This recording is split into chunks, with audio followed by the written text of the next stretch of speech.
Est-ce une atteinte à la laïcité? Hier soir, Emmanuel Macron a dit vouloir réparer le lien abîmé entre l'Église et l'État.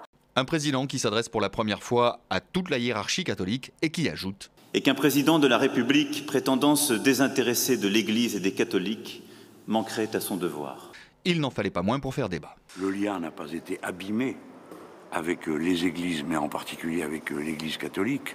Il a été rompu. On ne voit pas en quoi le président de la République a remis en cause l'indépendance de l'État et de ses services et des fonctionnaires de l'État. Dans les médias sociaux, un mot-clic, Put Your Sticks Out, a provoqué un mouvement.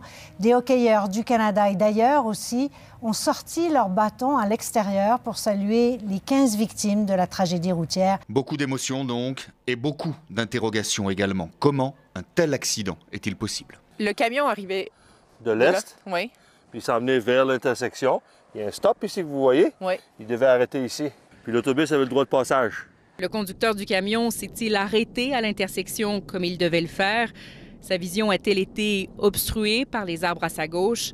Difficile à dire. Cet homme, Viktor Vekselberg, est un des riches russes que les Américains sanctionnent. Il a beaucoup investi en Suisse. Et ce n'est pas sans conséquence pour l'économie suisse. L'administration Trump a bloqué vendredi les avoirs de plusieurs milliardaires. Viktor Vekselberg est dans le viseur. Et quand on est visé par des sanctions américaines, forcément, les entreprises dans lesquelles il a investi chutent aujourd'hui en bourse. Sulzer, Oerlikon, Schmolz und Bickenbach, des fleurons de l'industrie suisse plombés par leur lien avec Vekselberg. Chez les producteurs belges, les montagnes de patates envahissent encore une grande partie des hangars de stockage. En 2017, on a produit en Belgique 5 millions de tonnes de pommes de terre, du jamais vu.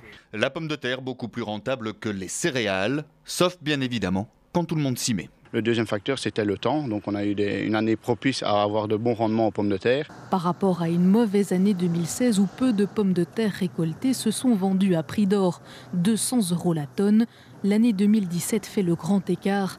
20 € la tonne, c'est 10 fois moins. Les producteurs vendent à perte.